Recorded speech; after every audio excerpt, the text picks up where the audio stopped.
Guys, Lego NASCAR!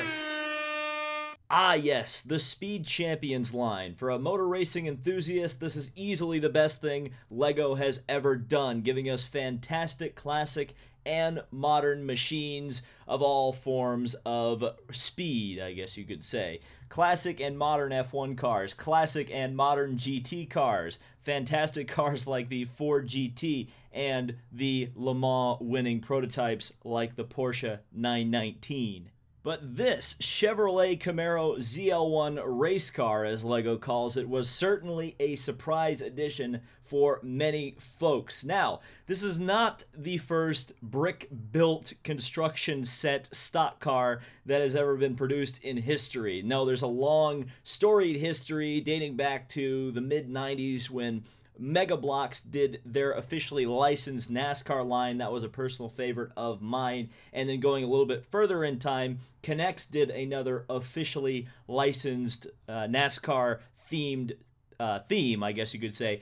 But Lego themselves have never actually tackled a stock car before. So it's kind of fascinating that they've decided to go with it now rather than back when NASCAR and stock car racing was very trendy around the 90s, early 2000s. But regardless, it's a pretty welcome addition, and a lot of people have been very excited about this. Now, as you can tell, it's not based on any specific officially licensed NASCAR stock car. It's actually based on the Chevrolet testing livery that they used pretty sparingly at the beginning or the kind of the end of 2017, beginning of 2018. It was mainly just a show car for the brand new Camaro when they switched over from the Chevrolet SS body. Now, Chevrolet, this is kind of their official testing racing livery. They also had their IndyCar in this when IndyCar switched over to the new bodywork for 2018. That is what Chevrolet decided to test their cars in, and obviously it looks very similar to this. You can see around the back of the box some of the features with this car. There aren't a whole lot, but that is one thing that's particularly interesting that we're going to take a look at. And here's the car itself in real life. Now, you may notice it's at Daytona International Speedway, and it does have a NASCAR Monster Energy logo on there. Take that, Lionel. But you can see the number. It's number 8. And on this car, it's number 5.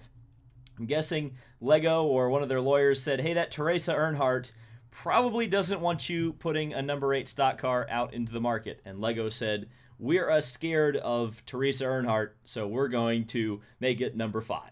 So here's the driver minifigure that you get. I guess we'll start with this. He's not really based on anybody specific, at least that I can tell, and I'm not even sure that this particular suit is a real-life thing. I've never seen any stock car drivers in it myself. What's interesting is that on the back here, it actually says Chevrolet Racing rather than like Chevrolet or something. They actually give shirts like that away at the racetrack. You can see his face, nothing particularly special about him. He's just got a very beaming personality there. Now, the box is a little bit misleading because you only do get one of these guys. The box seems to indicate that there is a gas man, but this guy's going full Morgan Shepherd, and he's going to be his own gas man. So if you want a gas man with this particular racing suit, you'll have to buy another $15 Lego set. And if you're wondering, this is what he looks like with the gas can. Now, Wookie, you're going to have to tell me in the comments if this is proper fueling technique. You do get a sticker on there. It's not a printed brick by any stretch of the imagination, though there are a couple of interesting printed bricks in this set, but you can kind of see it's one of those clear stickers that kind of gets your fingerprints on there when you put it on. It's kind of unfortunate. You also have to keep in mind when you put this piece into the gas can itself to leave a little bit of space for the minifigure to grab. Otherwise, his arms aren't large enough to grab this portion of the part. So just keep that in mind. Otherwise, you might snap your minifigure's fingers, and nobody wants that. And wisely, Lego left a space on this particular model that you can stick your gas can into and simulate fueling if you're feeling inclined. As with all the Speed Champions Lego sets, the car truly is the star of the set itself. Some people love this design that Lego has put forth, and some people hate it. You certainly do have some Camaro ZL1 in there, but some people are a bit concerned about the proportions, and we'll go over that in a little bit. Now, the proportions itself, it's kind of funny because I think this is probably the worst angle for the car, straight on the side here. It just doesn't quite look right. I'm going to see if I can prop that up for you. Yeah, and it's weird because the rear of the car is very long, and that kind of throws it off. But if you look at a real-life NASCAR stock car, the rear is very long. So it's almost like Lego did a good job representing it. It just didn't translate very well into the Lego system, so to speak. A lot of stickers on this car. That's kind of par for the course if you're a fan of Speed Champions. It's certainly not nearly as many as the 488 GTE car that I built with the Ferrari factory set or whatever that was. That thing had like 40 stickers all by itself. But I would give you some advice here to kind of pre-plan when you're going to put the stickers on, because if you don't line them up properly, it'll kind of make your numbers kind of look funny. If you'll see what I did here, I put the stickers very close to the edge on the bricks to give it a much more consistent flow. Even though they're different parts, they have different stickers on them, obviously. If you put this sticker all the way at the top of that brick and put this sticker all the way at the bottom, you have an enormous gap in between the five, and it kind of throws it off. That being said, you know, if you can get your stickering right, it looks a whole lot better. This grill is pretty good. In fact, I did the stickering better than they did on the box. If you look at the box, it's got a big tooth gap in there. And here's the hood of the car with a lot more Chevrolet stickers. It's interesting because the stickers itself on this car actually kind of turn the car a different color. It's just the traditional Lego blue, but because this car really kind of has a bit more of a teal shade in real life, the stickers kind of help bring your eyes to kind of see it for what it is. This is an interesting trick they did with the stickers here, is that they actually created a bit of roll cage, and we're actually going to talk a lot more about the roll cage that's inside of this car. Yes, it comes with a roll cage somehow, but this is a really cool effect because that's a brick in there. Actually, we're going to take this off. As you can see, the roll cage in there. That's just a little kind of a piece that a minifigure can hold on to. They put it in there, and then they kind of give this effect with the window to get that bit of roll bar in there, which is very, very neat. Now, this is a portion of the car that I think a lot of people have problems with, and I think this is what throws a lot of people off, is the spoiler itself. Now, it's not terrible, but at the same time, I think it looks too long, and it kind of almost gives this car a COT look rather than a Gen 6 look, which I think obviously they were going for because of which car it was. So I actually had a quick fix for this using Lego's own system. You can see there are 3 bricks right there.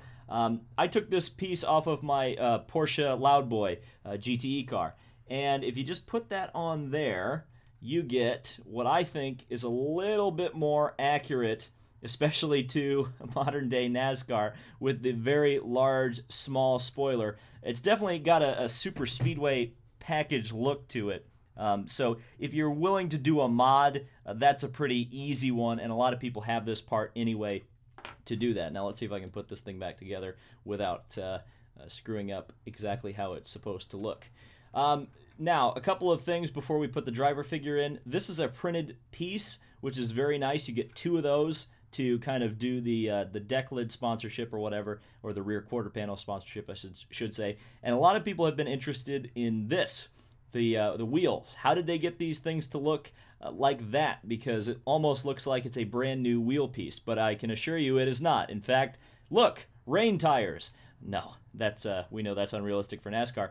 It's just a wheel spat piece, for lack of a better term. It just goes over the regular Lego Speed Champions wheels and gives it this effect. I would really like to see these pieces, now that they have them, utilized for F1 cars and even GT cars to a certain extent, to give this this effect, which, well, modern race cars have with the very loud, gaudy tire sponsorship all over them. I think especially these pieces, even though they say Chevrolet Camaro, I almost wish they said Speed Champions instead to kind of give it a more generic look.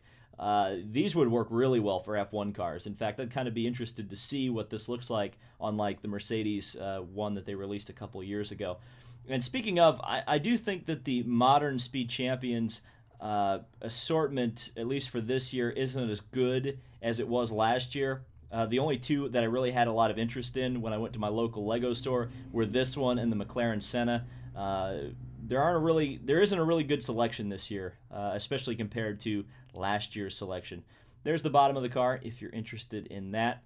But let's take a look at what I believe is kind of the really neat feature about this, and definitely is well designed. So as you can see, you can take this off. All of the things on here are stickers, which is interesting because these clear stickers, you actually get spares of these. So you could theoretically make another stock car, at least from the side window perspective, without having to buy a whole new set.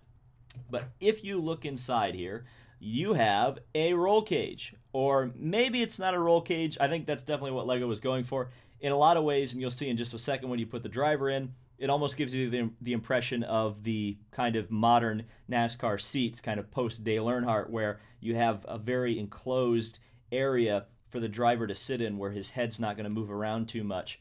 So what you do to get your driver figure in here, now generally you don't have to do this, but for the purposes of this and what the instructions tell you to do, you put that up, and then you move the roll cage up. As you can see, it's kind of well built. It's kind of got those battle droid arms or whatever from way back in the day. And then you've got your space for your driver to sit in. So here's our happy little fella, and the camera does not want to focus on him. He's too happy.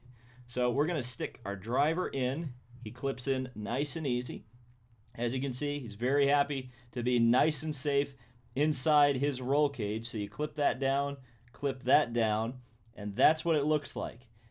Him in the seat. As you can see, he's nice and safe, nice and protected. You do get a steering wheel. It's way down in there, but it is there. He can drive the car.